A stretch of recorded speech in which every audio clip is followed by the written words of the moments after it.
Right. Ravindra Rao గారు ఎందుకు ఉలిక్కి పడుతున్నారు, గుమ్మడికాయల దొంగ అంటే భుజాలు తడుముకుంటున్నారు అనేటువంటి విమర్శ మీ మీద వస్తుంది. నిన్నేమో చేస్తే గీస్తే ఒకరిద్దరు చేసి ఉండొచ్చు అని, ఇవాళ అధికారులు కూడా అధికారులే ఉన్నారు కదా, వాళ్ళకి తెలియదా, వాళ్ళ బాధ్యులు కాదా అని అంటం ద్వారా తప్పించుకోవాలని ప్రయత్నం చేస్తున్నారు. లీగల్ నోటీసులు ఇవ్వడం ద్వారా మీరు ఎక్కడో ఒక చోట భయపడుతున్నారు అనే చర్చకు తెరలేపినట్టయింది. ఏమంటారు? శ్రీనివాస్ గారు, మీరు భలే విచిత్రంగా మాట్లాడతారండి. వాళ్ళు మాట్లాడినట్టు అర్థం ఉంది. భయపడిందండి. ఇప్పుడు నోటీసులు ఇచ్చిన మహేందర్ రెడ్డి గారు, కేకే మహేందర్ రెడ్డి గారు ఎందుకంటున్నా అంటే, కేకే మహేందర్ రెడ్డి గారు బయట ఉన్నారా? నేను కేవలం కంప్లైంట్ ఇచ్చా, కేవలం కంప్లైంట్ ఇచ్చా, ఎందుకు నాకు నోటీసులు ఇచ్చారంటున్నా ఆయన. మహేందర్ రెడ్డి శ్రీనివాస్ గారు, మహేందర్ రెడ్డి ఇంకెవరా XY జిల్లా ముచ్చట పోని, మీరు అడిగిన ప్రశ్నకు నేను జవాబు చెప్తున్నా. భయపడ్డాడు మూసుకొని ఉంటాడు కానీ నోటీసులు ఇస్తారా? నోటీసులు ఇచ్చిన అనే దాన్ని భయకి తీసుకుంటారా? భయపడ్డాడు ఇంట్లో పోయి మూసుకొని ఉంటాడు. అంటే నోటీసులు ఇవ్వడానికి భయపడి నోటీసులు ఇచ్చిందని చెప్పి అంటున్నారంటే ఏం అర్థం? ఏం మాట్లాడతారు?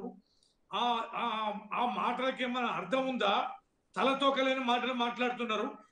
పివి గారు, మీరు ఇంతగా మీరు మాట్లాడారు, శ్రీనివాస్ గారు మాట్లాడింది కూడా నేను విన్నా. ఆది శ్రీనివాస్ గారు ఏమండి, వీళ్ళందరూ బ్రీఫింగ్ ఇచ్చారా?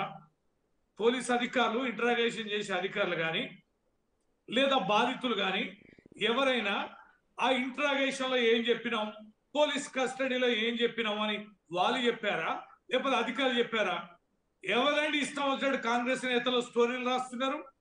ఈ స్టోరీలకు అర్థమైందండి. సినిమా హీరోయిన్లకి లింకులు పెట్టడం, భార్యల మాటలు విన్నారని. ఈ సృష్టికర్తలు ఎవరు? ఈ స్క్రిప్ట్ రాసేది ఎవరు? ఇంత విచ్చలవిడిగా బరితెగించి మాట్లాడే నేతల నోటికి ఎవరు సమాధానం చెప్పాలి? ఓ చట్టం లేదు, పద్ధతి లేదు, విచారణ. ఎస్, తప్పు జరిగిందా, ఒప్పు జరిగిందా? కేటీఆర్ గారు అన్నదేంటి? చేసుండొచ్చు, కానీ ఇదేం పద్ధతి? విచారణ చేయండి, చట్టపరంగా చర్యలు తీసుకోండి, కేసులు పెట్టండి, తేల్చండి. కానీ ఈ విచ్చలవిడిగా మాట్లాడే ధోరణి ఏందని కేటీఆర్ గారు అన్నారు. జరుగుండొచ్చు, ట్యాప్ చేస్తే చేసి ఉండొచ్చు. ఎవరు చేసిరు, ఎవరు ఆదేశాలు ఇచ్చారు? మీకేమన్నా అడ్డం పట్టున్నామా, నిలుమ్మంటున్నామా, వద్దంటున్నామా, యాంటిసిపేటరీ బెయిల్ తెచ్చుకుంటున్నామా, లేకపోతే కోర్టులో పోయి మా మీద విచారణ చేయొద్దని మేమేమన్నా విచారణ అడ్డుకోండి అని చెప్పని కోర్టులని మేము పోయి ఆశ్రయించినామా? అలాంటిది లేదు కదా శ్రీనివాస్ గారు.